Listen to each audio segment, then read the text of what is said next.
La transformation des nations. C'est le titre de ce matin. C'est vraiment profond. Nous allons essayer, avec la grâce que Dieu nous a faite, de pouvoir développer et expliquer ce que ça veut dire. La transformation. La transformation vient du mot métamorphose. La métamorphose des nations. Transformer une nation. Alors, regardons très rapidement Psaume 4, 7. Plusieurs disent, qui nous fera voir le bonheur? Fais lever sur nous la lumière de ta face, ô Éternel. Psaume 22, 28. Psaume 22, 28. 28. Je lis la parole de Dieu. Toutes les extrémités de la terre penseront à l'Éternel et se tourneront vers lui. Toutes les familles des nations se prosterneront devant ta face. Car à l'Éternel appartient le règne. Il domine sur les nations. Amen. Alors, ici, nous constatons que Dieu s'appuie sur les nations. C'est un Dieu des nations. Il domine sur des nations. Il règne sur des nations. Donc, Dieu est un Dieu qui regarde attentivement comment fonctionnent des nations. Aujourd'hui, nous avons amené le regard de Dieu seulement sur l'Église. Nous avons fait croire à ceux qui nous écoutent que Dieu regarde que les chrétiens. Mais Dieu lui-même, dans sa parole, parle de la domination sur les nations. Et il dit qu'il est celui qui règne sur des nations. Donc, il met un accent sur les nations. Quand il regarde le monde dans sa globalité, il le voit sous 3 grandes nations. On peut dire 3 grandes dispensations ou 3 grandes entités. Parlons des nations. Il voit ça sous 3 grandes nations. Il voit l'Israël, son peuple, comme une nation. Il voit des nations comme une nation. Et il voit l'Église comme une nation. Pour l'Église, on peut regarder dans 1 Pierre 2, 9. 1 Pierre 2, 9 nous dit que nous sommes une nation sainte. Donc l'Église est aussi une nation. Vous, au contraire, vous qui êtes une race élue, un sacerdoce royal, une nation sainte, un peuple acquis par le sang. Il a acquis ce peuple-là par la croix. Et donc, c'est une nation mise à part dans des nations. Je ne sais pas si là, je me fais comprendre déjà là où je suis. Parce qu'il faut qu'on comprenne le départ. Donc, comment il a fabriqué cette nation-là? Il a pioché dans les 2 autres nations, dans Israël et dans les autres nations qui font une nation. Ce que nous appelons plutôt les païens ou le monde. Les nations qui ne sont ni Israël ni des chrétiens se regroupent et font une seule nation. Et quand Dieu parle des nations, la transformation des nations, il voit les 2 autres nations, parce que la nation Église est déjà transformée. Donc, il voit la transformation des deux autres nations. Nous avons encore un travail dans Israël et les autres nations. C'est-à-dire que ceux qui sont avec nous, mais qui ne connaissent pas encore Dieu, font partie des autres nations. C'est clair? Alors, quand tu regardes dans Éphésiens 2, 14, il dit quoi? Il dit car il est notre Père. Lui qui, des deux, n'en a fait qu'un. Des deux.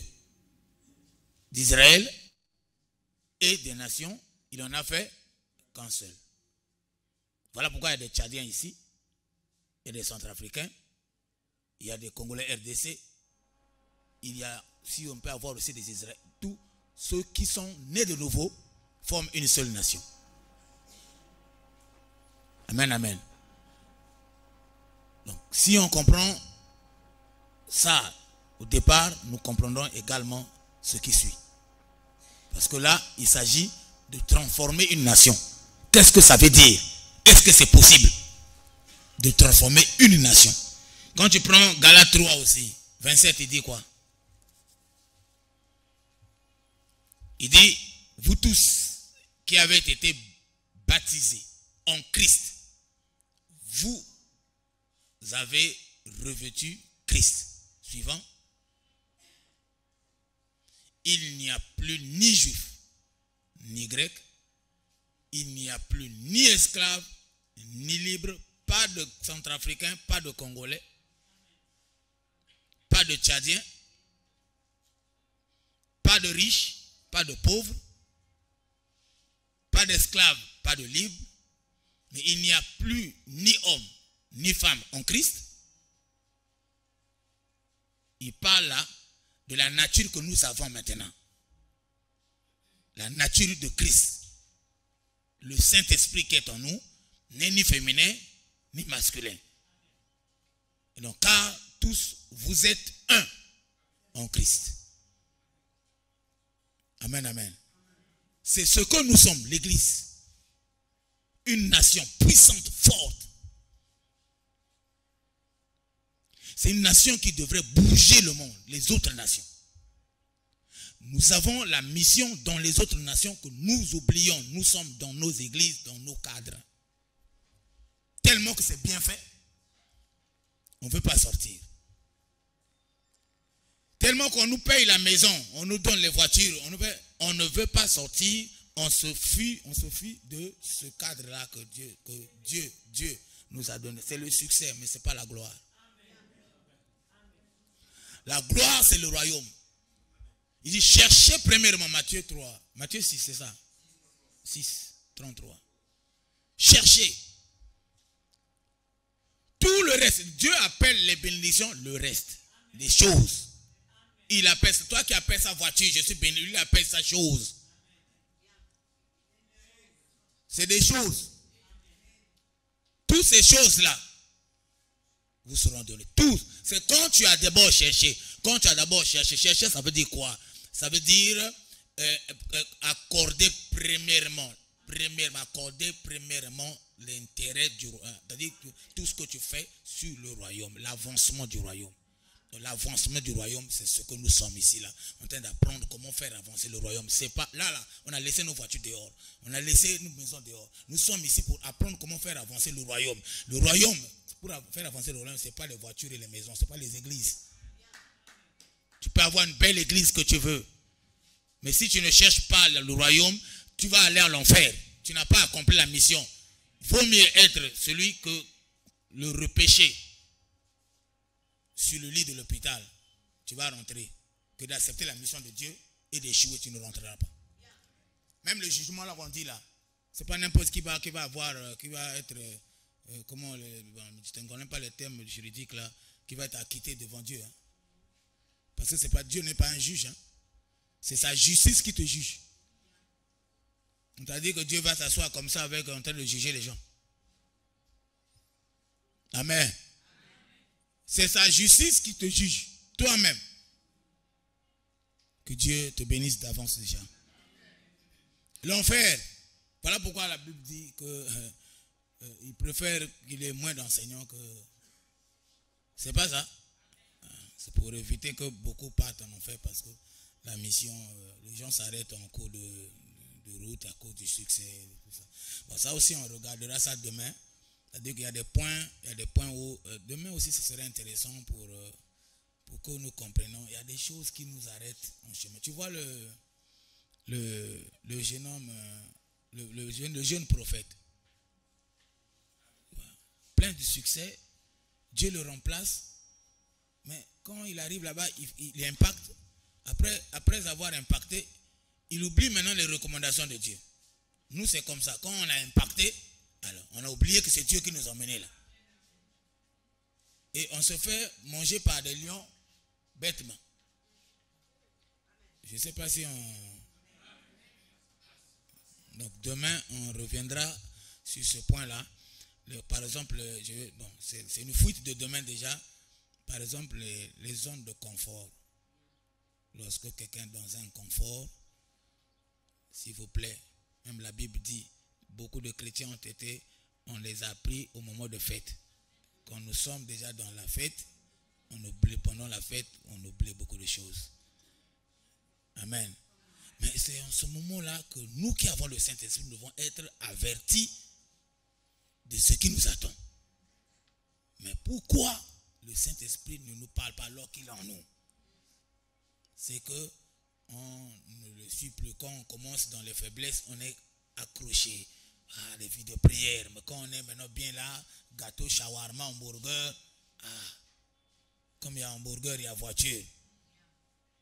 Il y a des gens qui nous acclament. Les mêmes gens qui nous acclament là, c'est les mêmes gens qui parlent de nous. Amen. Continue et sache que c'est un métier ingrat. Mais fais. On t'appelle à l'hôpital, papa. Et on reconnaît ta grâce. Hein? Même dans la main de Dieu là-bas. Quand ça ne marche pas, c'est toi qu'on vient chercher. On vient chercher. Je ne sais pas si tu comprends. Étant dans la main de Dieu, quand ça ne marche pas, c'est toi qu'on appelle. Le pasteur de la main de Dieu ne met jamais pied à l'église et à l'hôpital. Quand tu viens, tu demandes, mais ton pasteur, non, il a dit, il a envoyé seulement un diacre. Mais c'est toi qui viens. Quand il y a des soucis de veille de prière, c'est toi qui viens faire les veillées à la maison. Mais après, quand il y a offrande, c'est main de Dieu. L'œil de Dieu, là-bas, c'est l'œil de Dieu qui voit. Bon, parlons de l'œil de Dieu avant de continuer. Hier, il y a un frère qui m'a dit, papa, tu as dit que Dieu ne parle plus. Jésus aussi ne parle plus.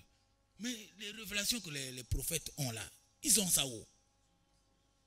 Donc Dieu ne parle plus. Comment ils reçoivent les révélations? Il dit Dieu m'a dit. Mon frère, tu veux la réponse? Dieu ne parle plus depuis qu'il a dit écoutez-le. Parce qu'il a cherché à parler à l'homme pendant les 5 autres dispensations. La 6e dispensation de la grâce, quand Jésus vient, lui, il se décharge, il dit, ce n'est plus moi qui parle, ma parole est déjà parmi vous. En qui j'ai mis toute ma divinité. Quand il dit en tout, j'ai mis toute mon affection, l'affection c'est petit. C'est parce que le français n'a pas assez de mots. Dieu ne peut pas mettre l'affection dans Dieu. C'est toute la divinité complète. La plénitude de Dieu est en Jésus. Amen, amen. Alors, il dit maintenant, écoutez-le.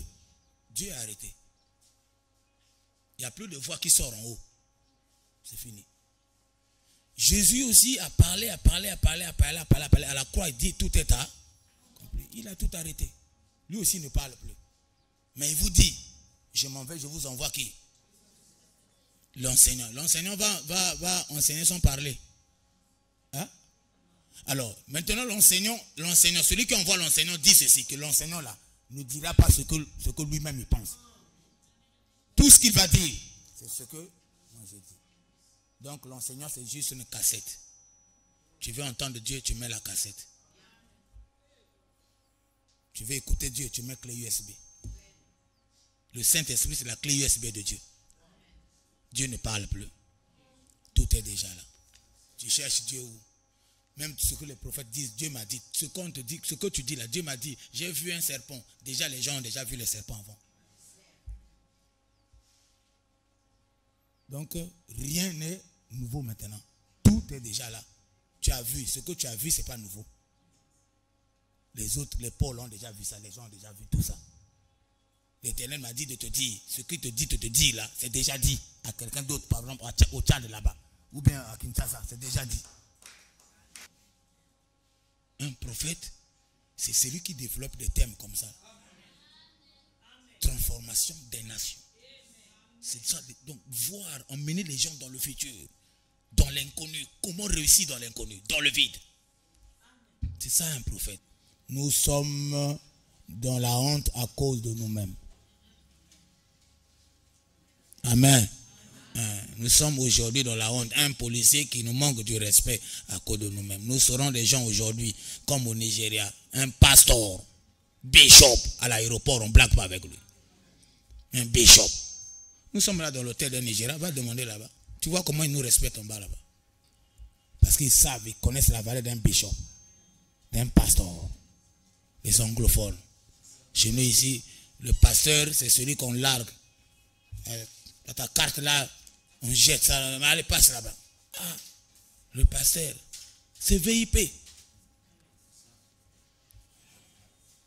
Même à l'aéroport, tu as peur même de te présenter, je suis pasteur. Oui. À la police même, tu as peur même de dire que je suis pasteur. La police du quartier. Parce que la manière dont il va aller avec toi, tu vas regretter qu'il fallait que je dise que je suis ingénieur. Comme ça, on te respecte quand même un peu. Amen, amen.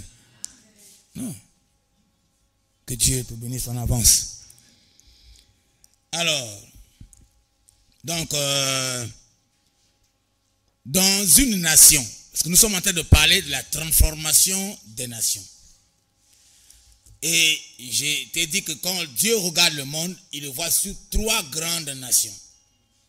Les Égyptiens et plutôt les Israélites, les nations et l'Église. Alors, dans chaque nation, là, ces 3 grandes nations, il y a des secteurs qui régissent, qui font fonctionner ces nations-là. Et ces secteurs-là, on les retrouve aussi dans le monde. Et lorsqu'on a compris ces 3 secteurs et comment ça fonctionne, on peut donc mettre en place une évangélisation stratégique. Je dis bien, ce n'est pas une évangélisation générale, mais une évangélisation stratégique, parce qu'il y a des secteurs où il faut la stratégie pour gagner.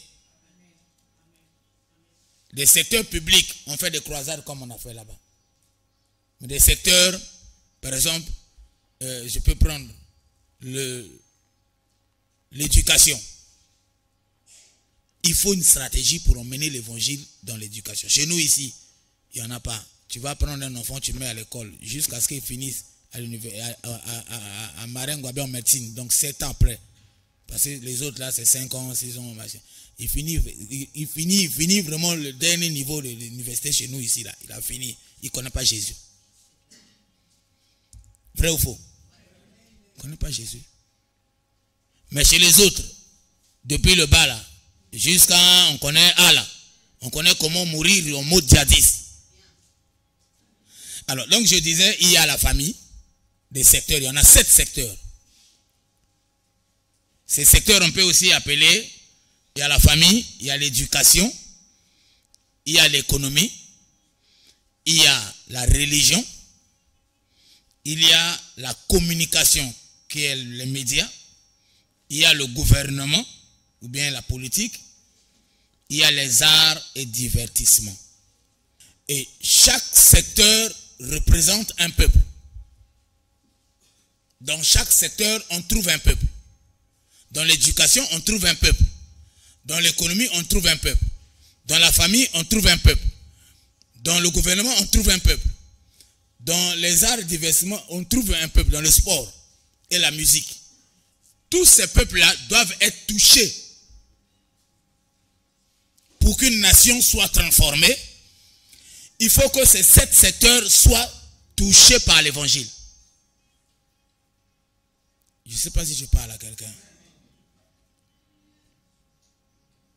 Alors, regardons d'abord Josué 3:10. Oui.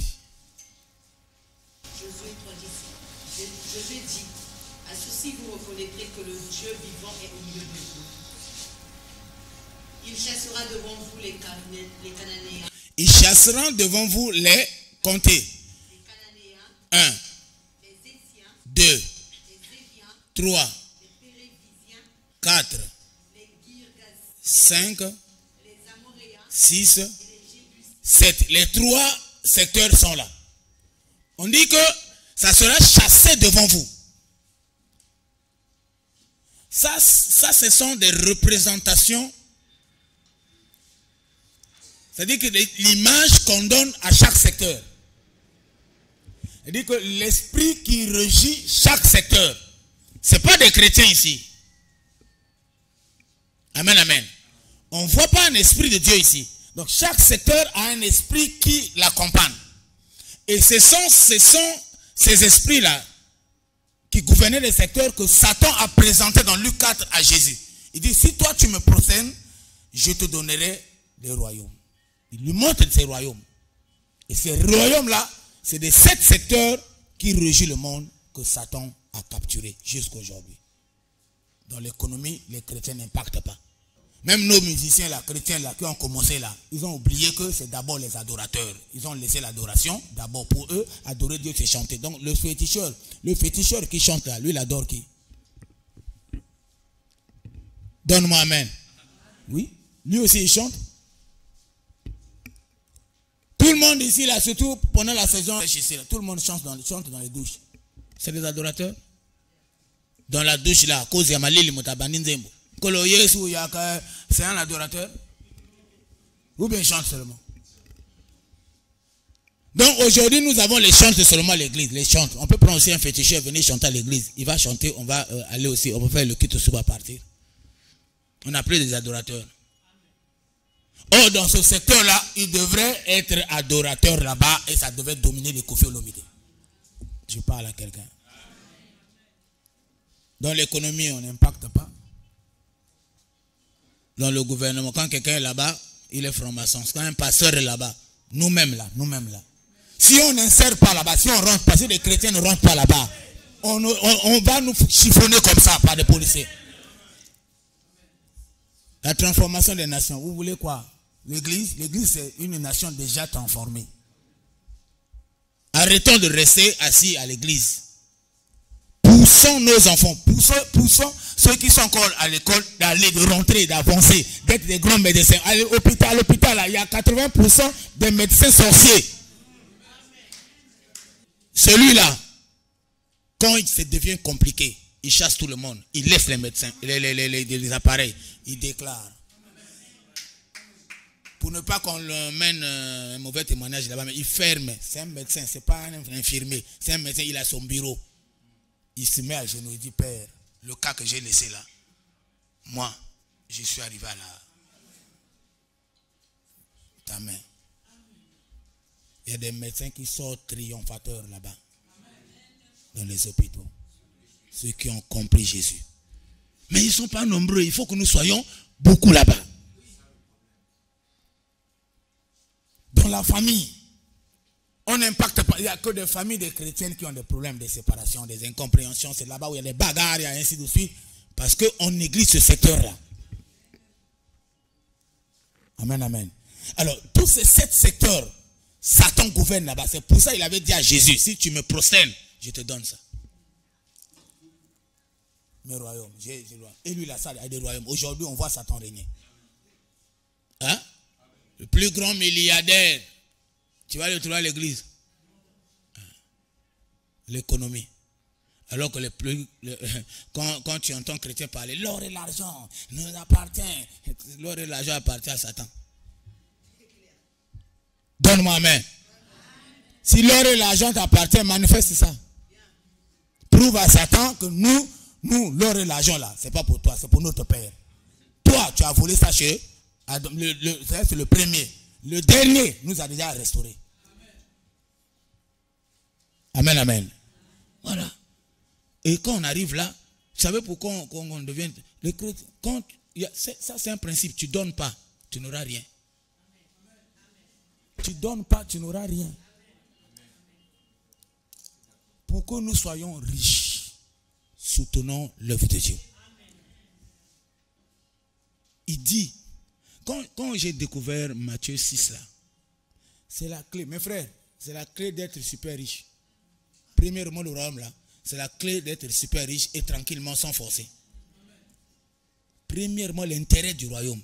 Premièrement, les âmes. Premièrement, les nations. Premièrement, vivre, prouver au monde entier qu'on peut vivre Christ. Le reste là, Jésus lui-même, sans que tu fasses des efforts, lui-même, il va trouver des moyens pour te remplir des biens. Et quand il te remplit les biens, il veut aussi prouver à l'un des secteurs que dans chaque secteur, voilà un tel là-bas, voilà un tel là-bas, voilà un tel là-bas, voilà un tel là-bas. Ce sont mes enfants. Ils ont aujourd'hui le contrôle des 7 royaumes de Satan. Amen, amen. Il faut que nous soyons au contrôle des 7 royaumes de Satan. Mais aujourd'hui, dans le sport, voilà comment on nous fait mettre des femmes nues.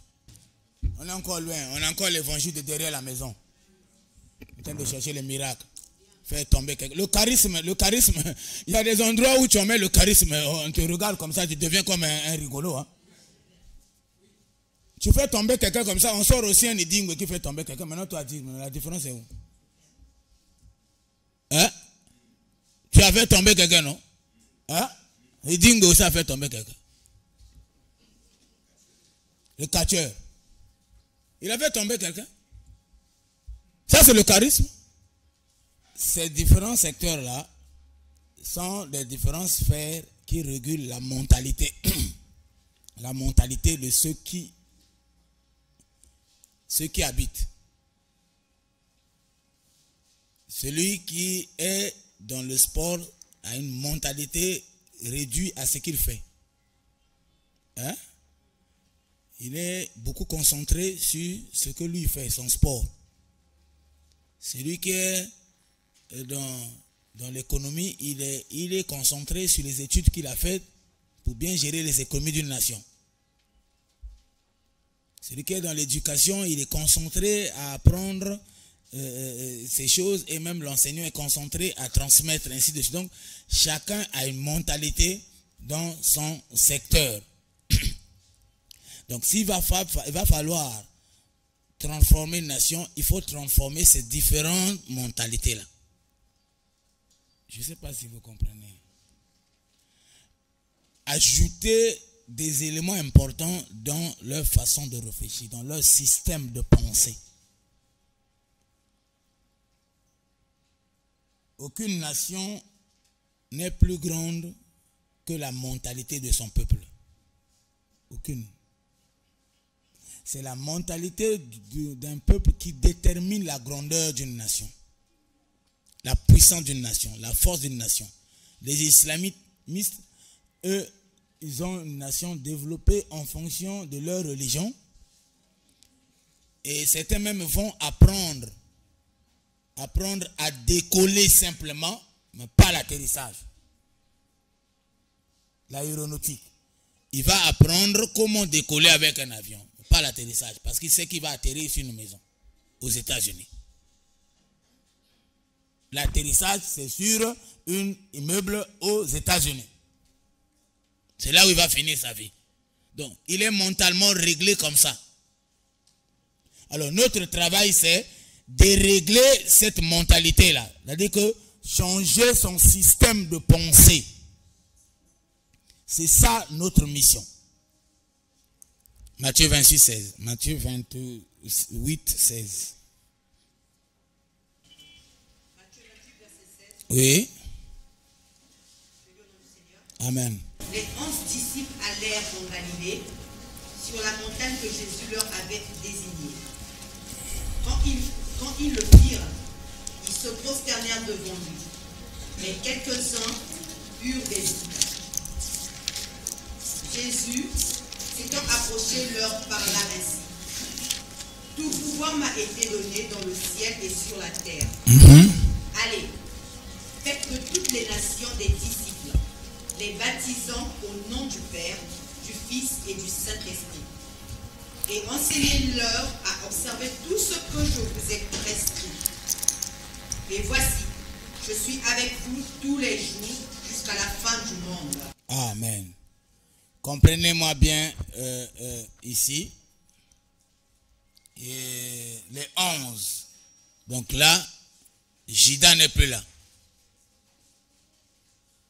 Hein? Ok. On ne peut pas.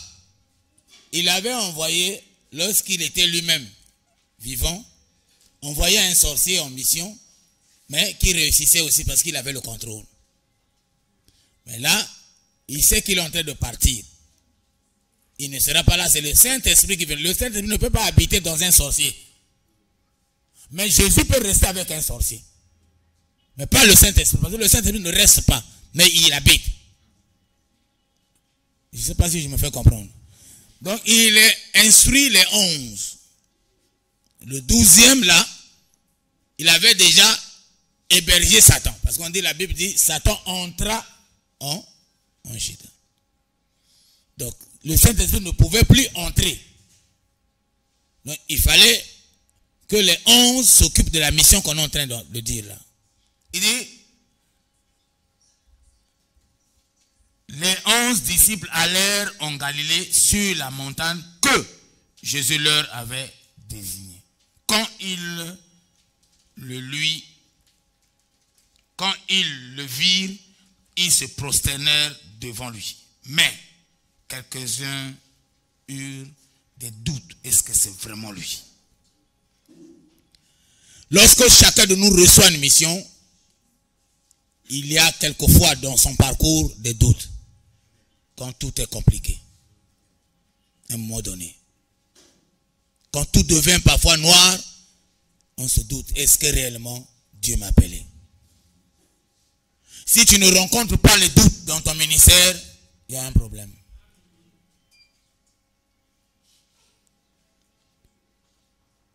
C'est lui qui ne rencontre pas Satan en chemin, il marche avec lui. Amen, amen.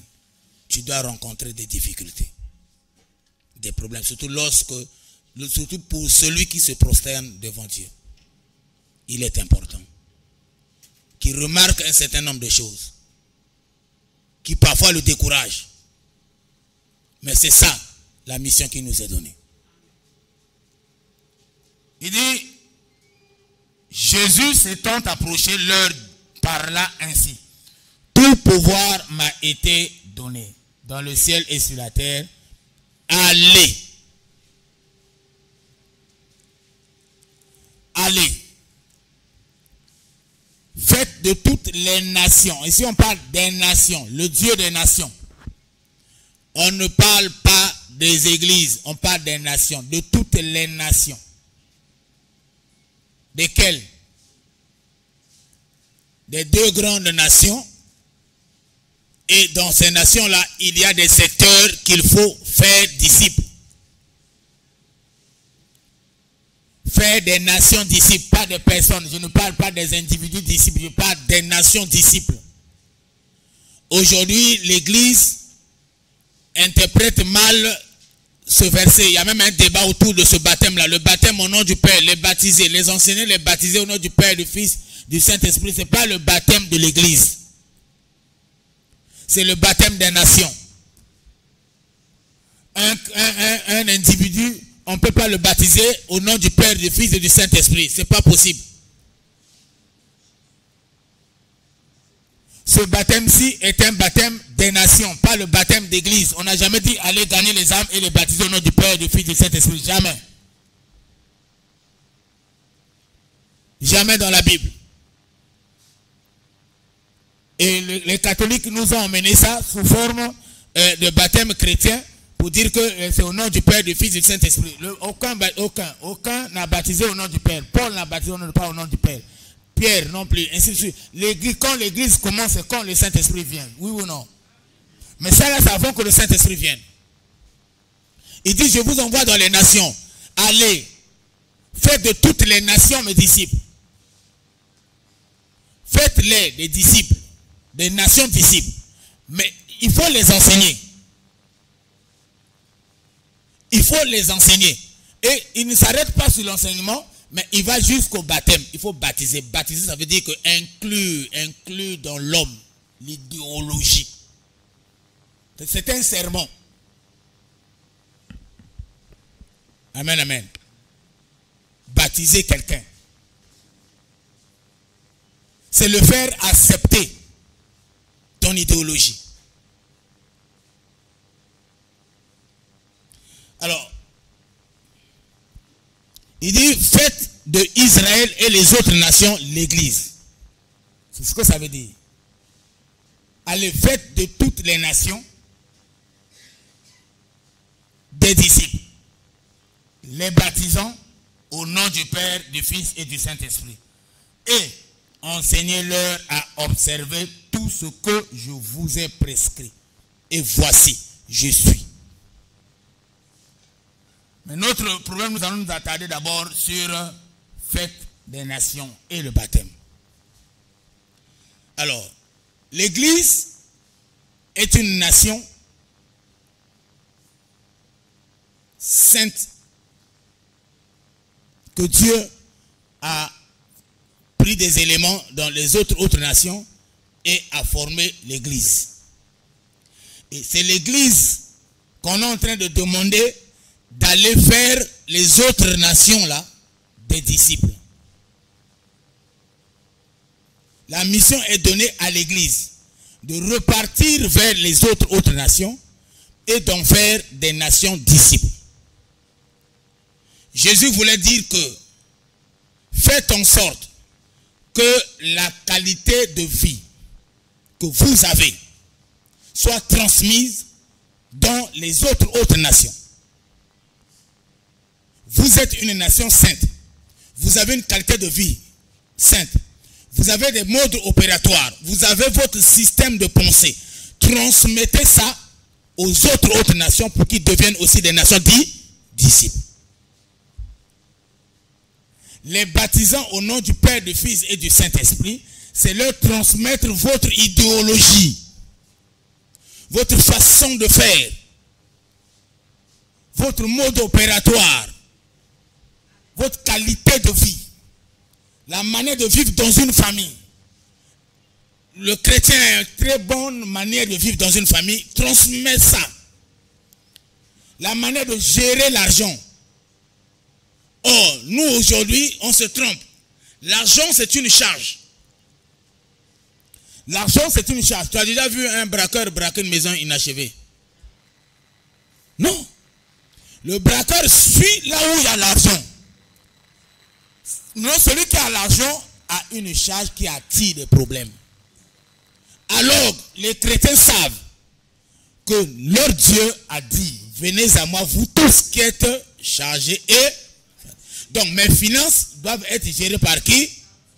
Par Dieu. Alors, en ce moment-là, cette façon de faire, tu prends ça, tu mets ça dans une nation. On dédie les finances de la nation à Dieu. En ce moment-là, l'économie de la nation est sauvée. Ce secteur-là est sauvé. Parce que les gérants de ce secteur-là sauront dans leur tête, dans leur façon de croire, de voir, que ce n'est pas nous qui gérons, ce n'est pas notre force, ce n'est pas notre intelligence, mais plutôt l'intelligence céleste. Nous avons confié nos charges à Dieu. Donc Dieu détiendra en ce moment-là ce secteur-là. Et quand tous les autres secteurs ont été idéologiés plutôt par la façon de vivre des chrétiens, en ce moment-là, la nation entière est disciple maintenant. Une nation qui parle Dieu. Une nation qui confesse Dieu. Une nation qui vit Dieu. Dans la famille, on vit Dieu. Dans l'éducation, on vit Dieu. Dans l'économie, on vit Dieu. Dans les médias, voilà les médias aujourd'hui. Voilà les médias. Tout ce que les Congolais savent faire, c'est faire des photos. Avec la photo du pasteur, on publie, on dit l'apôtre des nations en ébullition. Bon, ça produit quoi? Mais regarde ce que Satan publie. Ce que ça des pornographies. Il est sérieux dans ce qu'il publie sur Internet. Il sait qu'il va avoir des gens qui vont suivre. Mais nous n'avons même pas la foi de ce que nous... On a peur même d'écrire un verset biblique dans Facebook. Tout ce que nous savons faire, c'est la publicité. On a fait tomber beaucoup de gens. On avait eu ceci, on a fait ceci. Pas de commentaires, même de messages. Même le message. Le message que nous avons prêché aujourd'hui. Nos enfants là, quand ils publient, ils n'envoient même pas de commentaires. C'est parfois pas notre faute. Ce sont ceux qui publient. C'est eux qu'il faut enseigner. Qui doivent ne pas publier les actions simplement, plutôt de commenter, de faire un résumé du message. Comme ça, celui qui suit, celui qui tombe sur la page, il est quand même édifié. Les médias sont là. Nous devons travailler. Si nous ne travaillons pas, Satan a pris d'avance sur le média. Le média, c'est un secteur très dangereux. Parce que le média suit la personne même dans la douche. Même dans les toilettes. Je ne sais pas. Nous, on s'arrête à l'église, on a prêché, c'est fini. Mais Satan, il envoie quelque chose dans son téléphone, ça tombe là-bas dans la maison là-bas. Mais toi aussi, il faut envoyer pour que ça suit ta brebis là-bas. Je parle à quelqu'un ici. Là. Nous, on n'utilise pas les médias, on a peur des médias. Pourquoi on a peur des médias? Attaquons les médias. C'est un secteur où Satan travaille beaucoup. Tant qu'on n'a pas envoyé notre façon de faire dans les médias, on va échouer sur ce secteur-là et on n'a pas rempli notre mission. Notre mission, c'est les nations, ce n'est pas l'église. L'église, c'est l'église qui a la mission. Alors, les individus qui sont dans ce secteur-là, on prend un à un. On ne prend pas, même si on fait croisade d'évangélisation, 3000 membres convertis, tu n'auras pas les 3000 membres dans ton église. Dieu va t'envoyer même 6 ou 8 ou combien. Les 8 là, ce sont des vrais maintenant qui sont dans ta mission, que tu dois inculquer l'idéologie pour maintenant attaquer les nations. L'église n'a plus rien à faire que de suivre les nations. Et on se met dans le débat autour du baptême. Non, le baptême au nom du Père, du Fils, c'est un faux baptême. Oui, c'est un faux pour l'individu. Pour l'individu, le baptême est au nom de Jésus-Christ. Mais pour les nations, le baptême est au nom du Père. Il faut que les nations connaissent qui est le Père. C'est ça les baptisés. Ils doivent connaître qui est le Père. Ils doivent connaître qui est le Fils. Ils doivent connaître qui est le Saint. Pour qu'ils parlent un langage chrétien. Amen, amen. Ils ne sont pas forcément obligatoires d'intégrer les églises. Mais plutôt devenir une nation disciple. Je parle à quelqu'un. Devenir une nation disciple, c'est une nation qui confesse Christ dans n'importe quel secteur qui régit, qui constitue la nation. Et les 7 secteurs, tu les vois dans le monde entier. Chaque nation a 7 secteurs. Vrai ou faux? Et on les voit dans le monde. Dans le monde entier, on voit le sport, non? On voit la famille, non? On voit l'économie. On voit le gouvernement. Même Hitler voulait faire un seul gouvernement. Pour Hitler, le monde entier, c'est une seule nation. Donc, la qualité de vie, la transformation du système de pensée inclut nos valeurs chrétiennes dans les nations. Donc, l'Église devrait avoir donc cette mission-là. C'est ça ce qu'on nous appelle la grande commission. La grande commission, c'est aller, faites de toutes les nations. On n'a jamais dit aller, faites des individus, des disciples. Jamais. C'est fait de faire de toutes les nations des disciples. Il y a des nations disciples que nous n'avons pas réussi à transformer. Parce que nous sommes par exemple coincés sur un seul secteur. On ne voit pas les autres secteurs. Si un chrétien, un pasteur, Dieu a béni quelqu'un, il l'a mis dans le gouvernement. Aujourd'hui pour nous c'est un franc-maçon. Dieu vous a béni, vous a envoyé un frère là-bas. Encouragez-le pour que ses valeurs, ses qualités de chrétien soient transmises aux autres. Il y a des secteurs où le charisme ne peut pas gagner. On ne peut pas gagner les âmes dans le gouvernement par le charisme, les miracles, les guérisons, les croisades d'évangélisation. Un politicien ne viendra pas s'asseoir dans l'école Kwanga Makoso, s'asseoir là pour t'écouter toi. Ou bien pour m'écouter moi. Je parle à quelqu'un. Pour qu'il vienne m'écouter, il faut que ça soit, il faut que moi, je les impacte. Je suis d'abord là-bas, je les ai impactés par ma vie, et quand j'organise quelque chose, eux ils descendent. Si je ne suis pas là-bas, je suis en bas. Ils ne viendront jamais. Alors, ce secteur-là, il faut que nous chrétiens, soyons conscients pour intégrer là-bas. Soyez aussi chrétiens députés. Participe dans l'assemblée là-bas. Tes interventions seront différenciées des autres. Je parle à quelqu'un. Ta façon de t'exprimer, ta façon d'intervenir, de prendre les sujets, de déployer les sujets, tu seras remarquable. Et en ce moment-là, ils vont commencer, quand ils seront en deux là, mais le petit là, il est un peu... Non, mais tu connais pas, mais c'est un petit, un chrétien, il a même une église, tout ça là. Ah, mais voilà. Ça, c'est pas une intelligence normale. La façon dont le sujet là, nous, on est resté ici longtemps sans trouver de solution. Mais quand le petit là a pris la parole, il a décortiqué là, non, le petit là, non. Le jour où tu vas dire au vieux là, est-ce qu'on peut faire un tour à l'église, il va venir. Amen. Il viendra, sans te le dire. Parce que quand ils font des analyses, toi tu n'es pas là. Mais ton intervention les a impactés. Mais si toi, ton intervention là, tu fais ça à Makayabou là-bas, tu fais ton intervention là-bas à Makayabou, personne ne va comprendre ça. Tu fais seulement les interviews, tu prends les journaux, non, ils auraient pu dire ça, mon frère. Ils auraient pu dire ça, il fallait être là-bas. Amen. Tu dis ça, il aurait pu dire ça ici, là. Tu ne vas pas impacter. Nous devons quitter la bassesse. Quitter la bassesse en train de réfléchir seulement. Mundimina a fait quoi? Toi, tu as un Mundimi. Personne n'a une brebis. Ce sont les brebis de Christ. Il t'a fait grâce de l'envoyer. Non. Je ne dis pas qu'il faut négliger l'église. L'église a la mission. Enseigner l'église pour avoir la conscience de la mission. Sinon, si nous restons dans le charisme, on ne fait pas la mission de Dieu. La mission, c'est aller pour les nations, mais pas pour l'église. L'église, ce sont les individus que nous prenons dans la... Dieu nous envoie dans l'église pour faire cette grande commission-là, les nations disciples. Les baptiser au nom du Père. Ça veut dire qu'ils doivent connaître qui est le Père. On a dit au nom, pas les noms du Père, le nom du Père. Donc un seul nom. Les nations doivent connaître. Le Père c'est qui? Le Fils c'est qui? Et le Saint-Esprit c'est qui? C'est pas un baptême d'eau comme ça là. C'est pas ça. Donc si tu as eu des départs comme ça, non, celui qui a été baptisé au nom du Père, du Fils, il faut aller refaire ton baptême. Tu as été lavé seulement. Tu as été lavé. On t'a lavé. On t'a mis dans l'eau seulement. Le Père ne te connaît pas. N'oublie pas, hein? C'est Matthieu 3, non? Je t'ai jamais connu. Hein? Je t'ai jamais connu. Oh, j'ai fait les actions. Oui, tu as fait les actions. Oh, en ton nom, il y avait des miracles. Oui. Quand tu es zélé, Dieu t'utilise. Tu deviens comme une brouette qu'on a construit la maison. Après la construction, on met où? Derrière. Ça rentre même pas dans la maison. Ah, la brouette, elle est sale. Évitons d'être une brouette. Regarde ton baptême. Si tu étais un faux baptême comme ça, là, le baptême au nom du Père et du Fils, ce n'est pas le baptême d'eau.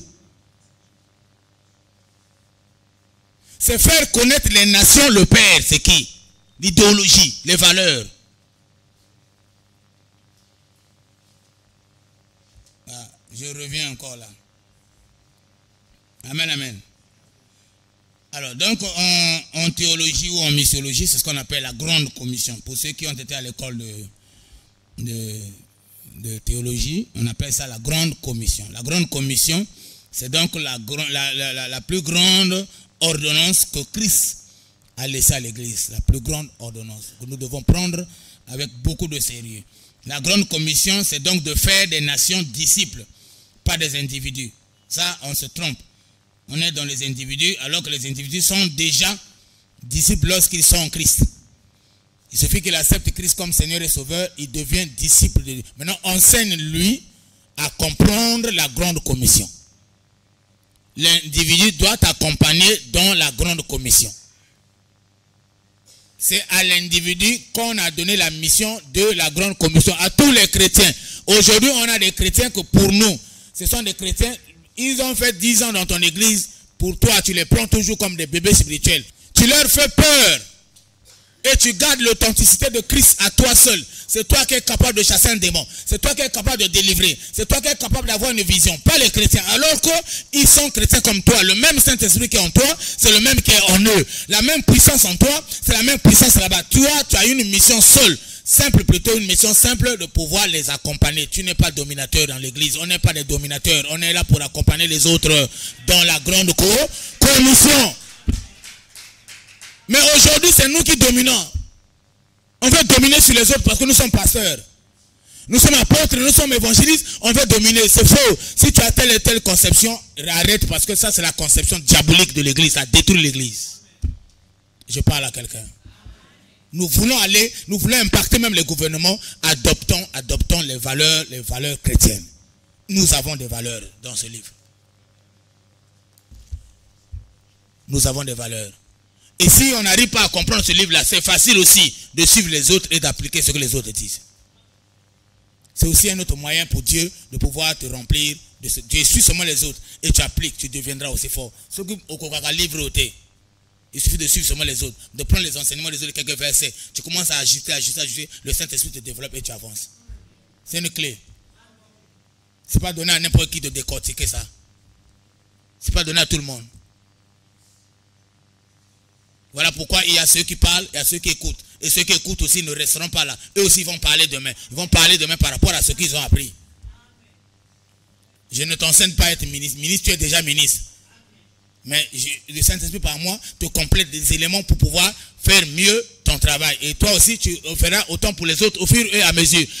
Le jour où tu feras, par exemple, moi aussi, je pourrais être là pour t'écouter également et ajouter et continuer.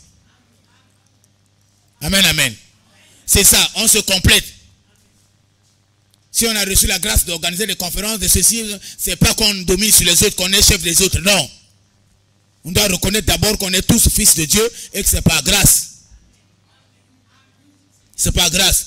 Et aujourd'hui, la mission de l'église, aujourd'hui, les pasteurs ont gardé les chrétiens, ont toujours bébé spirituel, 13 ans, 14 ans, 15 ans, 2 ans de l'église. Un chrétien, quand il est né de nouveau, on dit, il peut, par l'enseignement, peut devenir mature plus que celui qui a fait 3 ans.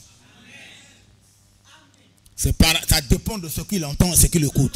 Hier, on a dit, la foi vient de ce qu'on entend. Ce qu'on entend vient de la parole de Christ, pas la parole de Dieu, mais la parole de Christ. Or, la voix, c'est la voix qui sort de cette parole-là, c'est la voix de Dieu. Donc, lorsqu'on entend la voix de Dieu, la foi commence à augmenter. La foi vient de ce qu'on entend, ce qu'on entend vient de la parole de Dieu. C'est jamais dit comme ça. Ça, ce sont ceux qui font la parole de Dieu comme la récitation. Il faut préciser des choses pour que les chrétiens comprennent. C'est la parole de Christ, pas de Dieu. Pourquoi Christ? Il faut comprendre pourquoi pas Dieu, mais que c'est Christ. En ce moment-là, tu vas revenir sur ce que j'avais dit, que Dieu ne parle plus. Et Jésus ne parle plus, c'est maintenant Christ qui parle. Par le Saint-Esprit. Christ, c'est la clé USB de Dieu. La cassette. Le Saint-Esprit. Parce que la parole a fait de Jésus, Christ est Seigneur. C'est pas ça? A fait de lui, Christ est Seigneur. Jésus, Christ est Seigneur. Donc, Jésus, Christ, c'est pas le prénom de Jésus. Comme certains, j'avais entendu, non, on a Jésus, prénom on a Christ. Ah ben, donc Christ, c'est pas le prénom de Jésus.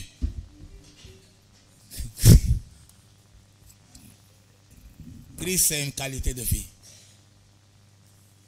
Christ, c'est la parole. Christ, c'est l'onction. Alors, donc,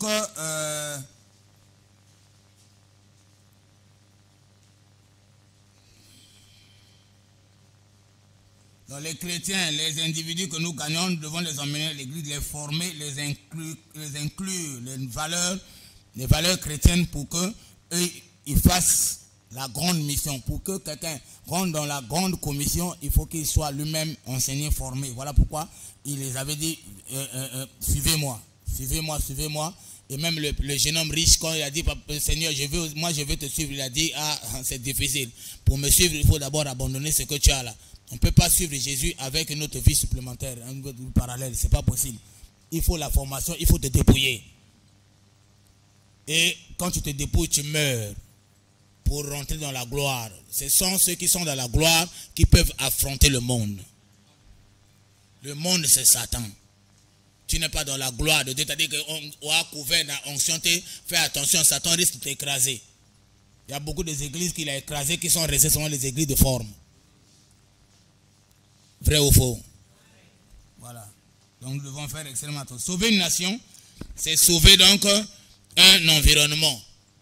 L'environnement, ça veut dire que le secteur, plus l'individu qui est dans le secteur. Par exemple, on va sauver une sœur, on a gagné dans une boîte de nuit, et il habite dans des cases, où il y a des amis, des strings, tout ça, ils sont là-bas. Ils se sont retrouvés dans le bois de nuit, tu l'as gagné là-bas. Tu l'as mené à l'église. Maintenant, quand il finit l'église, il rentre où? Dans la maison, chez ses amis, là où il y a des strings, là, tout ça, là. Tu n'as rien fait. Tant que son environnement là-bas n'a pas changé. Son environnement là n'a pas été impacté par le message. Même si c'est sa vie, il aura des problèmes à pouvoir démarrer la vie chrétienne. Voilà pourquoi nous avons la mission, même avec notre argent, de payer des loyers à ces gens-là. Quand nous voulons vraiment qu'elles deviennent des disciples qui vont t'accompagner, donc il faut que son environnement soit impacté. Alors, comment exercer la grande commission? Regardons un peu Matthieu 8, 20. Comment exercer ça maintenant? Jésus nous répond. Oui. Les renards ont des tanières. Ah. Et les oiseaux du ciel ont des nids. Mais le Fils de l'homme n'a pu reposer sa tête. Ici, certains pensent que Jésus est en train de dire qu'il n'a pas de maison. Amen, amen. Mais il y a un seuil, tu ne peux pas descendre au-dessous. Jésus n'a jamais été affamé. Jésus avait une maison. Tu veux la maison de Jésus? Regarde en Marc 2, 1, 2. Marc 2, 1, 2, la maison de Jésus. Mais ici, quand Jésus dit, je n'ai pas là où mettre ma tête. Les oiseaux ont des nids, ainsi de suite. Je n'ai pas là où mettre ma tête. La tête de l'église, c'est qui? Là, il est en train de parler de l'église, qu'il a besoin de construire une église pour mettre sa tête afin d'accomplir quoi? La grande commission. On ne peut pas accomplir la grande commission sans la tête. Il est en train de dire que Jésus répondit, les renards ont des tanières et les oiseaux du ciel ont des nids. Mais moi, le Fils de l'homme, je n'ai pas là où reposer ma tête. Je n'ai pas encore d'église pour reposer ma tête. Il parlait de l'église ici. Pas d'une maison, parce que Jésus avait une maison. Renvoie maintenant Marc 2. Quelques jours après, Jésus revint à Capernaum. On a appris qu'il était où?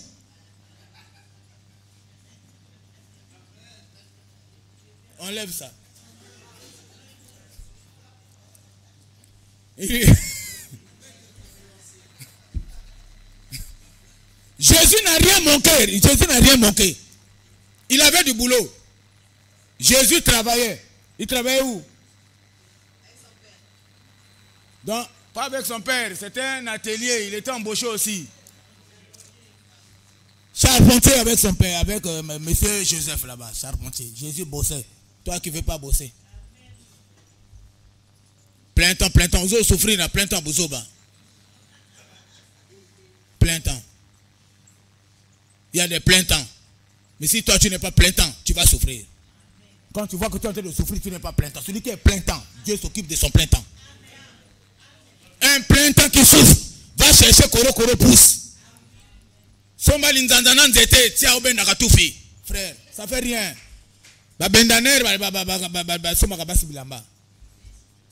Donne-moi amen, j'évolue mon frère. Nous ne voulons pas faire du travail, il y a du boulot ici là. Tu n'as ni BPC, tu vas chercher bureau. Quel bureau tu vas trouver? Quel bureau tu vas trouver? Ici maintenant, quel bureau? Va au marché de quoi là? Là où il y a un Tangakwanga là, c'est quoi? Soulève. Mais la tenue, tu soulèves. Après, à 16h, tu coupes pour aller à l'église. Ça fait quoi? Ça change rien. C'est le boulot du pasteur. Au même titre que le pasteur qui met costume, qui va aussi à SNPC. C'est la même chose. Lui, c'est ça son boulot. Toi, ton boulot, c'est aller soulever le manioc. Dès que tu finis, tu viens à l'église. Un plein temps ne souffre pas. On s'occupe de lui. Dieu s'occupe de ses serviteurs. Si Satan s'occupe de ces gars pour les faire maximiser au niveau de... Dieu est plus que Satan. Tu vois les serviteurs de Satan, comment ils sont? Comment il les fait briller?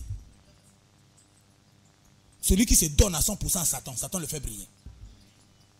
Même les vieux sorciers du quartier, c'est parce que tu le vois comme ça là. Lui dans la nuit là, il brille. Donne-moi amen. Mais pourquoi toi à l'église tu ne brilles pas? Pourquoi tu n'impactes pas? Là où la tête rentre, le corps aussi rentre. Donc si toi tu te fais vraiment corps de Christ, partout là où il a triomphé, partout là où il rentre, il rentrera avec toi. Le corps était monté sur un cheval et le cheval était rentré avec le corps et la tête dans Nouvelle-Jérusalem. Et plutôt dans la Jérusalem. Il a impacté avec le cheval et il a impacté avec le corps et la tête. Donc il a besoin de toi pour entrer dans la gloire avec lui. Tu n'es pas négligé. Tu es important dans l'œuvre de Dieu. Tu es très capital. Jésus ne peut pas faire son œuvre sans toi. Mais le problème est que il faut qu'on comprenne ça pour pouvoir se mettre réellement au corps. Le corps ne fait rien sans la tête. Le corps ne fait rien sans la tête.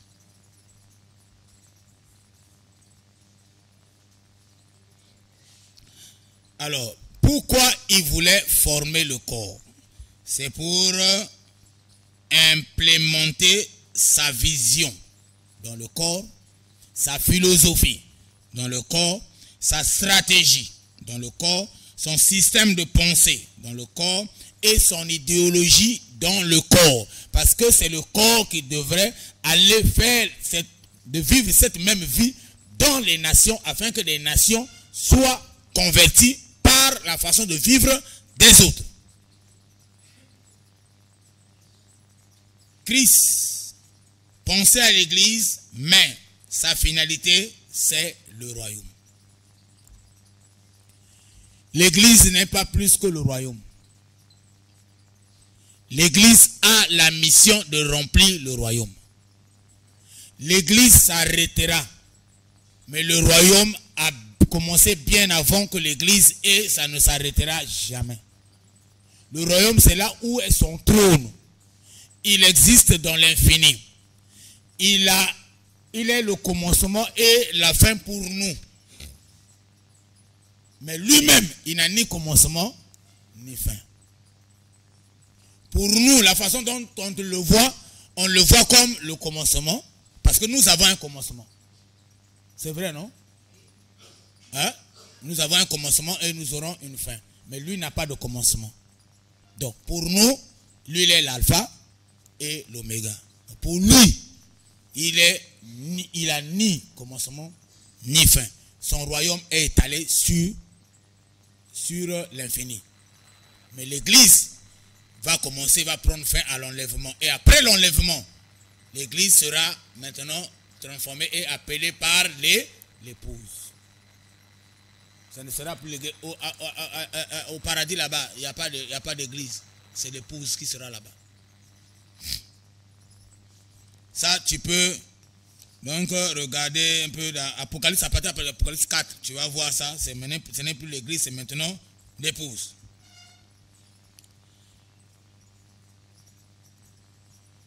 Alors, Luc 1 dit quoi? Luc 8, 1 dit quoi? Luc 8, 1. Ensuite, Jésus allait de ville en ville et de village en village, prêchant et annonçant la bonne nouvelle du royaume. La bonne nouvelle est du royaume, pas d'église. C'est l'église qui doit annoncer la bonne nouvelle du royaume. Matthieu 17.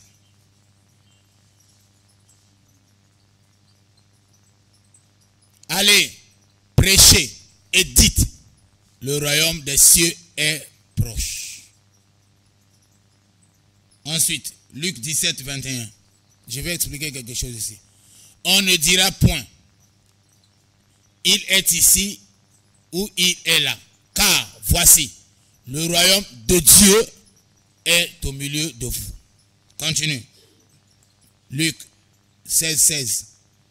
La loi et les prophètes ont subsisté jusqu'à Jean. Depuis lors, le royaume de Dieu est annoncé et chacun use de violence pour y entrer.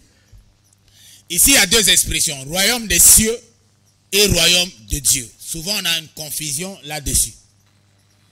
Entre royaume de Dieu et royaume des cieux.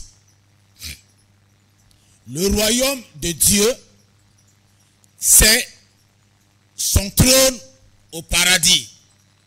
Mais depuis lors, ce royaume-là, Jésus-Christ l'a ramené sur terre.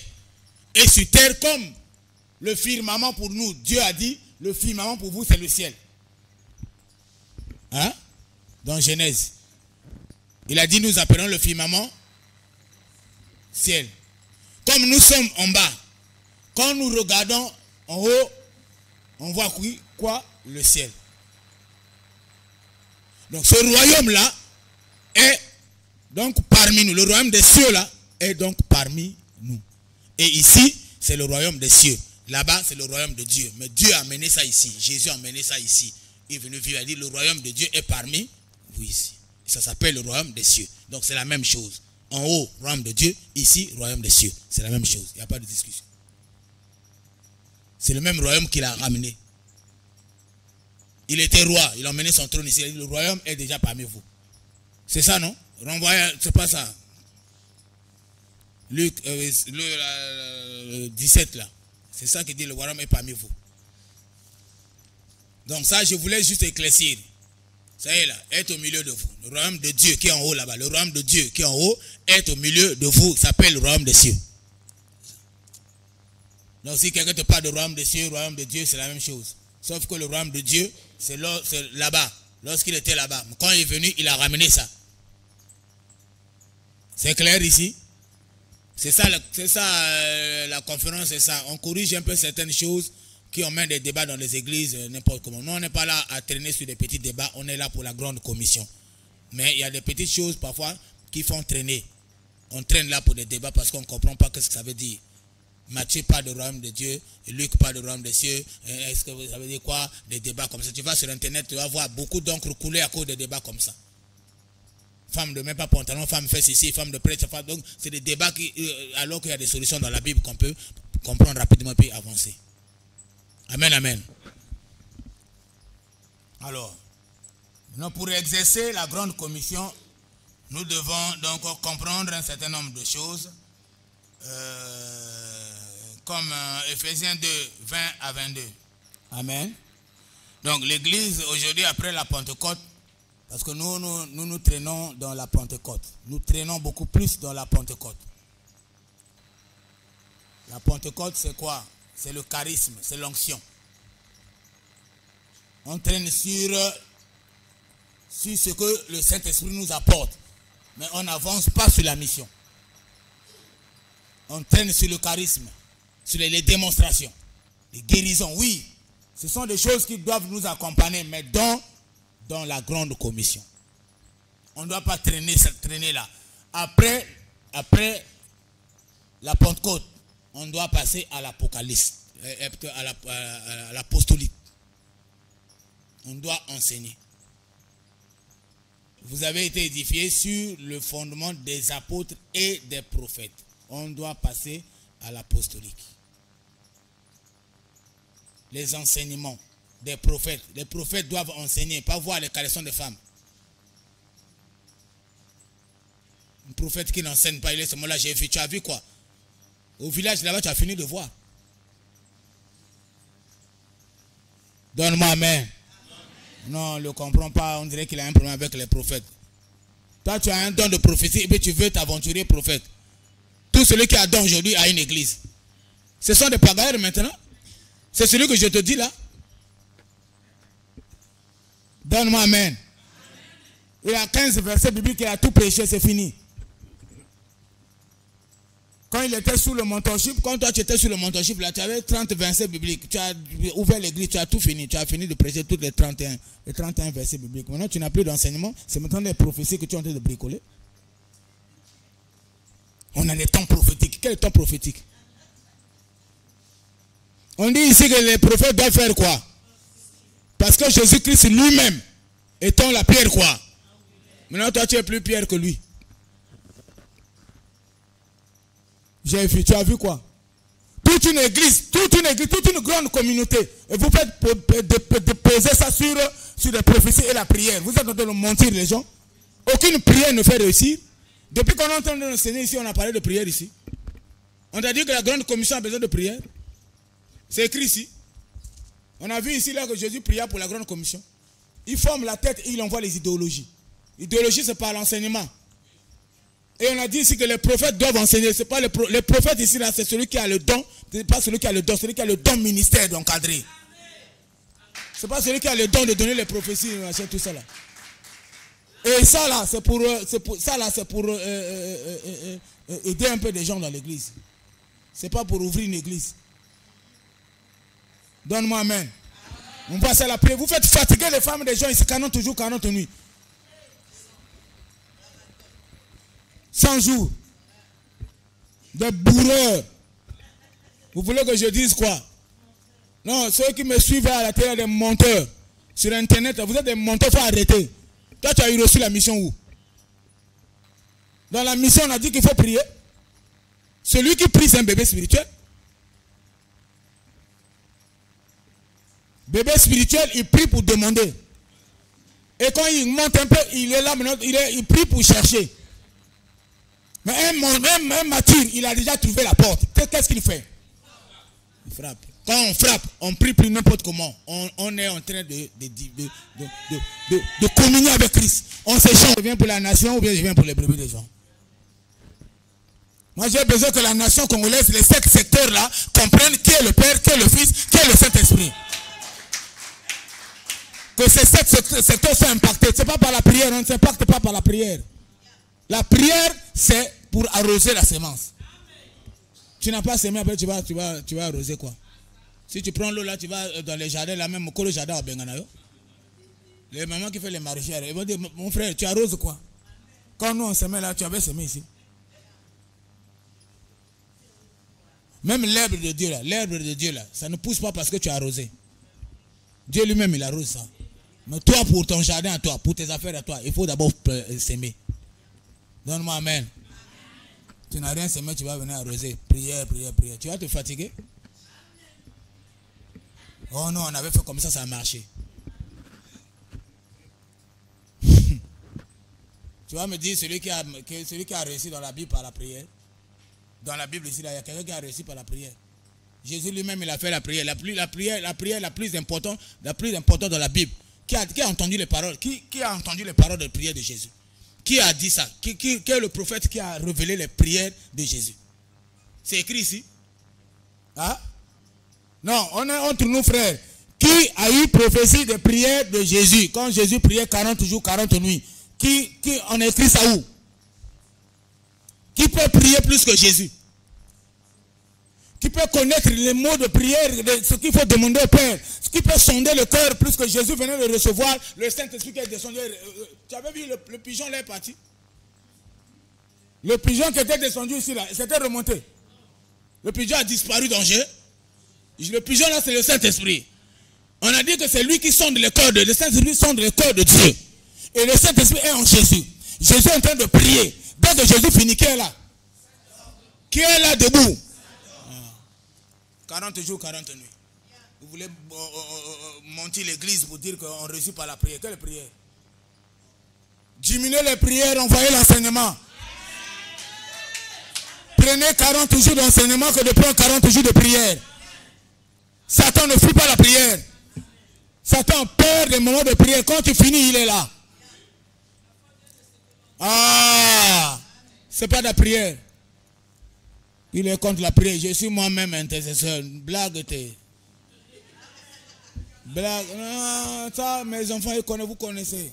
Les enfants ici, là, ils connaissent. Prière, là, on va aussi avec. Mais j'ai compris une chose. Que Satan n'a pas peur de ma bouche, là, de parler de prière, là. Satan a peur de la connaissance que j'ai. Tu dois communiquer la connaissance. Fais asseoir ton évangile sur la connaissance. La prière, lorsqu'on fait 40 jours, 40 nuits, c'est qu'on a fait 60 jours, 60 nuits d'enseignement. Il faut faire plus d'enseignement que de prière. Moins de prière. Que Dieu vous bénisse. La vérité affranchie. Amen, amen. Ici, quand on dit les enseignements des apôtres, apôtres ici, ce n'est pas des bâtisseurs d'église.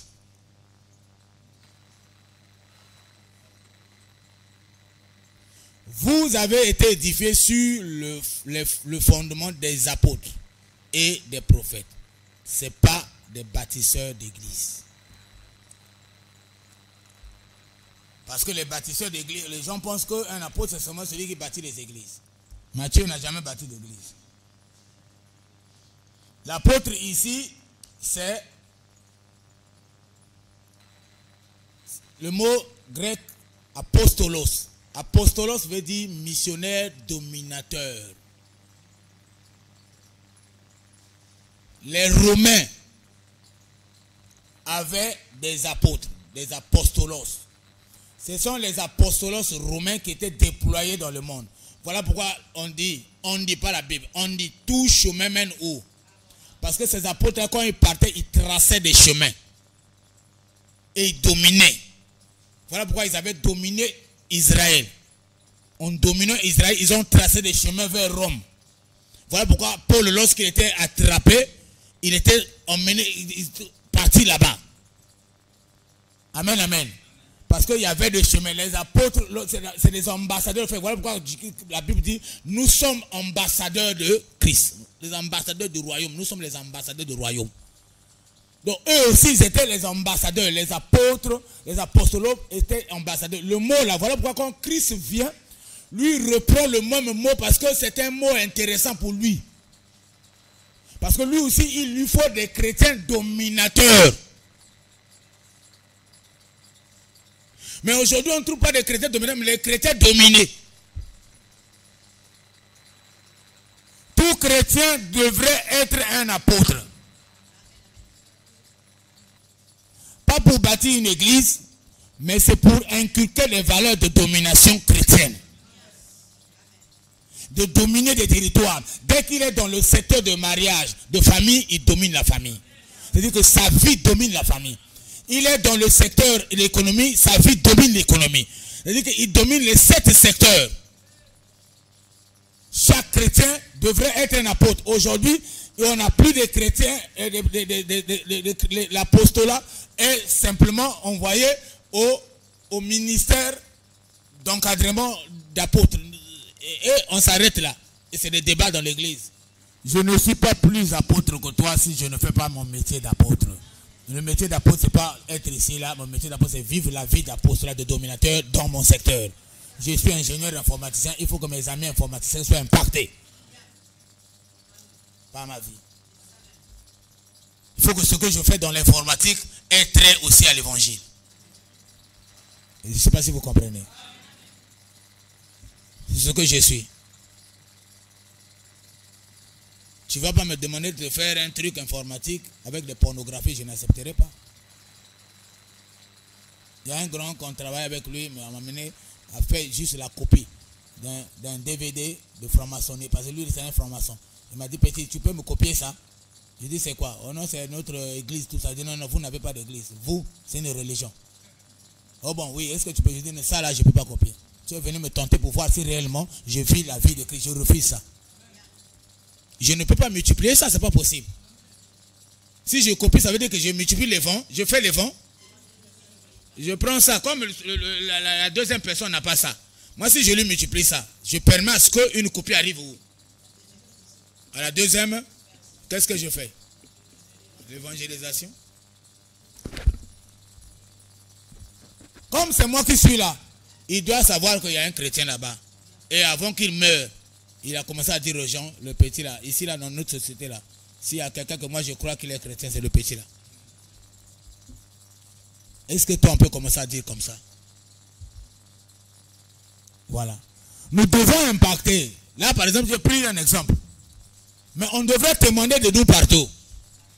Donc si c'est quelqu'un qui n'était peut-être pas mort, au fur et à mesure, comme il commençait à dire ça, c'est qu'il était déjà impacté déjà par ça, donc il commençait déjà à s'intéresser à cette vie-là. Et c'est des gens parfois qui pourraient donner leur vie à Christ simplement, même peut-être pas par moi, par honte, peut-être ailleurs. Donner. Tout ce qu'on veut, c'est pas que les chrétiens viennent chez toi à l'église. Fais pour qu'ils se convertissent. Et ça fait mal. Lorsque tu attends à ce qu'ils viennent à l'église et qu'ils ne viennent pas. Ça peut te créer une maladie comme ça. Fais l'évangile. Même là, on a gagné beaucoup de gens, on n'a plus de 100 et quelques hier. Je m'attends peut-être à recevoir 3 ou 2. Le reste, tout ce que je souhaite, va se retrouver dans l'église quelque part. Qui deviennent aussi des disciples pour aller dans les nations. Pour faire ce que nous sommes venus en train de faire. Sinon, mon frère, on va traîner.